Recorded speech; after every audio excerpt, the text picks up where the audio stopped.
Here we are. Here we are. The microphone's so good you can't hear the loud ass ringing. Hope not.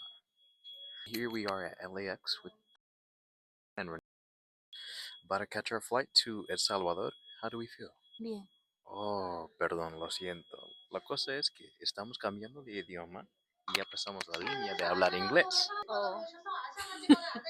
Sí, ya vamos a empezar de decir la palabra voz porque vamos a El Salvador.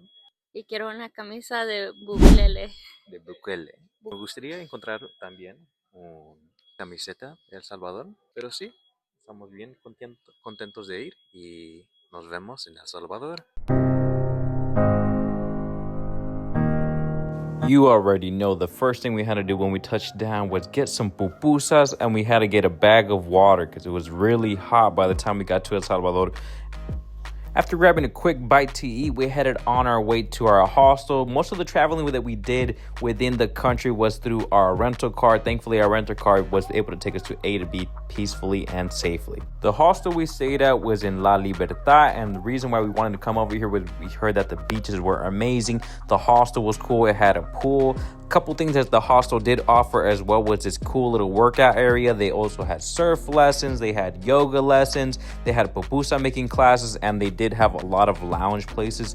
My fiance and I were able to sleep in the same bed, no problem, and we did have a blast in these surf lessons. We didn't do the best, as you can see here, but we did have a good view of the beach and a couple of the dogs that did stay with us in this hostel.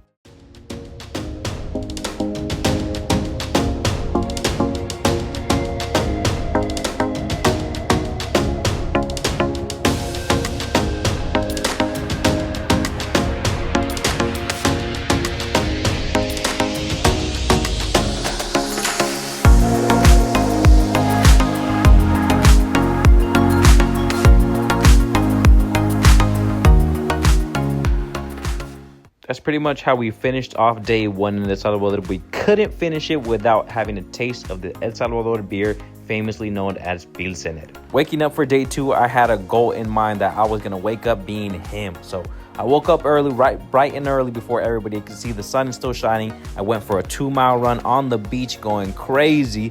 And then I finished it off with some yoga sessions. Like I stated earlier, this hostel did host a little event, so I was able to partake in this little yoga session here. Just like that, after being healthy, going for a run, doing a little yoga session, we had to hit the McDonald's to counteract it. You know, we got to have a little balance in our life, a little good and a little bad.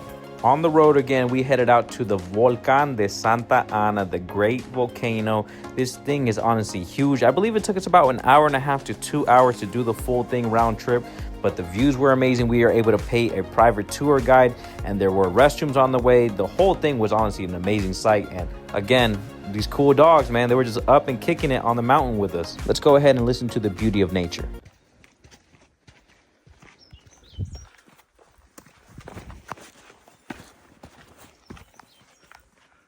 I know you guys just saw my dumbass almost trip making that shot right there. That's funny.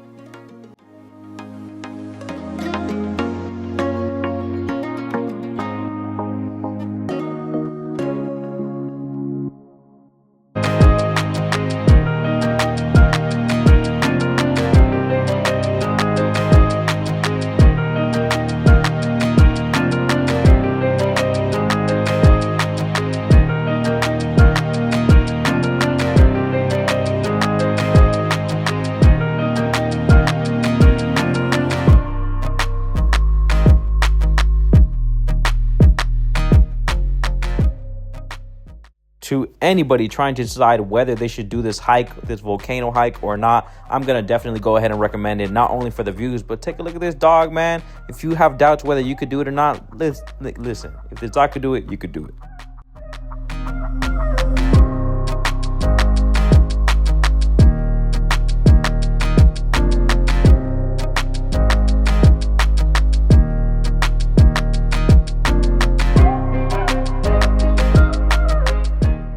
Now, they stationed this water fountain right in front of the pyramid, and I had to try out that holy water, man.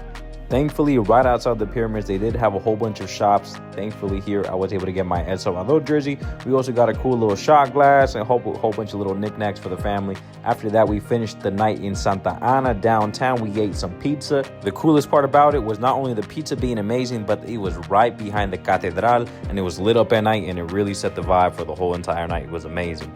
We stayed in a hotel just walking distance from the downtown area of Santa Ana, and honestly, this area was really amazing to walk through at night. I really did feel safe, no problems whatsoever. Shout out my homie Bukele, you are really turning up this country. Now, going to sleep was not hard for me because going into day 3, it had most of the excursions that I planned and I was really excited for. So into day number 3, we walk into going into this spa, hot springs area. They had 7 different pools. They had hot rocks. Honestly, this whole place was a great spa experience.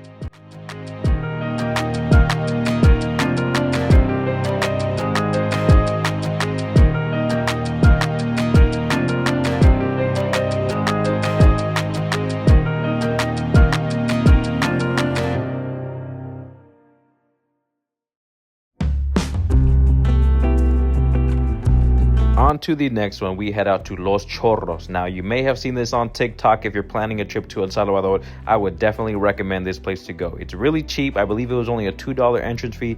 There's a big pool. There's a slide over there as well. And there is this, I believe it's natural fully, but you can swim in it. At this time, like I said, we went during the tropical season, so it was raining, but it really did encapsulate you into the area that you in. Everything did feel natural in there. Like I said, I don't believe it is man-made, but if it is, oh my goodness, what a man that made that.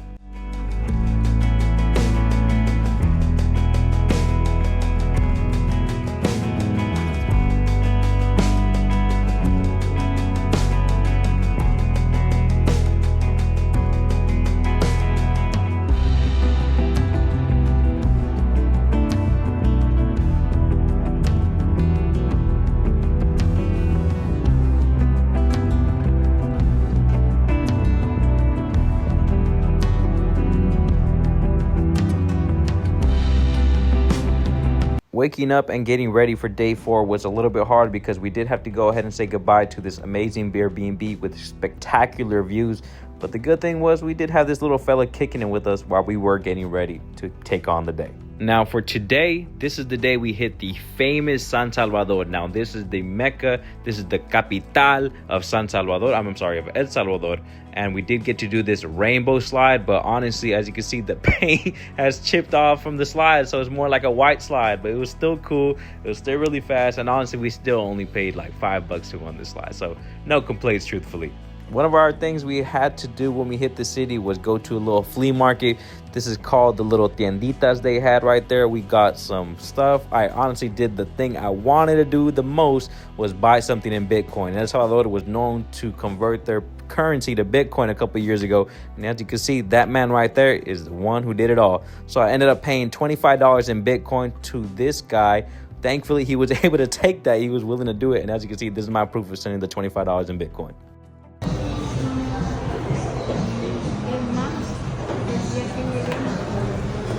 Now, this being our last night, we had to hit the club and we did meet some nice locals.